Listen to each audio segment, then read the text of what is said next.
एक राजकीय प्रश्न आहे नाथाभाऊच्या बाबतीत की नाथाभाऊंनी भारतीय जनता पार्टीमध्ये त्यांचा प्रवेश रखडलेला आहे। राष्ट्रवादीमध्ये जाण्याचे त्यांनी संकेत दिले आहे। 15 दिवस मी वाट बघेन असं म्हटलेलं आहे त्यांनी। काय सांगा? मी याच्या आधी पण बोललेली आहे की नाथाभाऊ एक ज्येष्ठ नेते आहे।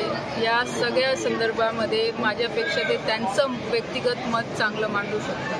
स्थानिक नेत्यांच्या बाबतीत त्यांनी नाराजी व्यक्त केली आहे। स्थानिक नेत्यांमुळे हा प्रवेश रखडल्याचं त्यांनी म्हटलेलं आहे। त्यांनी असंही म्हटलेलं आहे की तुम्ही स्थानिक नेत्यांसंदर्भात किंवा वरिष्ठांबाबत काही निर्णय करणार का त्यांच्या प्रवेशाबाबत? ह्या संदर्भामध्ये शेवटी हा जो विषय आहे नाथाभाऊंचा तो वरिष्ठ पातळीवरचा विषय आहे। मी एवढी मोठी नाही की ह्या सगळ्यांमध्ये मी काही बोलू शकते, कारण की सगळे जे वरिष्ठ आहे नक्कीच त्यांच्यापर्यंत सुद्धा हा विषय पोहोचलेला आहे आणि या संदर्भात लवकरात लवकर काही निर्णय होईल। केंद्राकडनं ग्रीन सिग्नल मिळालेला त्यांना, आपणही त्या ठिकाणी उपस्थित होते। मला राज्याकडनं मिळत नाही, नेमकं राज्याच्या कोणची नेते त्यांच्या विरोधात वाटतं आपल्याला?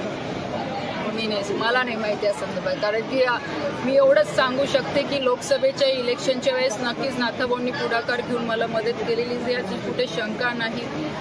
केंद्राच्या नेत्यांकडनं पण त्यांना सांगण्यात आलं होतं आणि त्यांनी त्या पद्धतीने सहकार्य सुद्धा केलेलं आहे। पण बाकीचा जो काही विषय आहे नक्कीच तो वरिष्ठांचा विषय आहे आणि नाथाभाऊचा विषय आहे। आणि मी जसं आधी सांगितलं की मी एवढी मोठी नाही की या दोघांच्या मध्ये मी येऊन काहीतरी बोलू शकते। नक्कीच ते दोघं जण बसून या संदर्भामध्ये काय करायचं नाही करायचं ते निर्णय घेतील। नाथाभाऊंना डावललं जातं नेहमी, तर एक सून म्हणून तुम्हाला या संदर्भात काय वाटतं?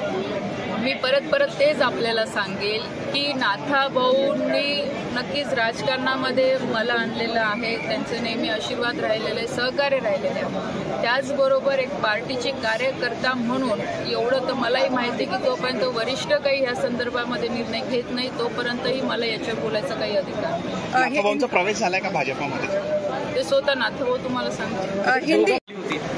आजही ती इच्छा आहेच की गिरीश भाऊ नाथाभाऊ एकत्र आले तर नक्कीच जिल्ह्याच्या विकासामध्ये भर पडेल।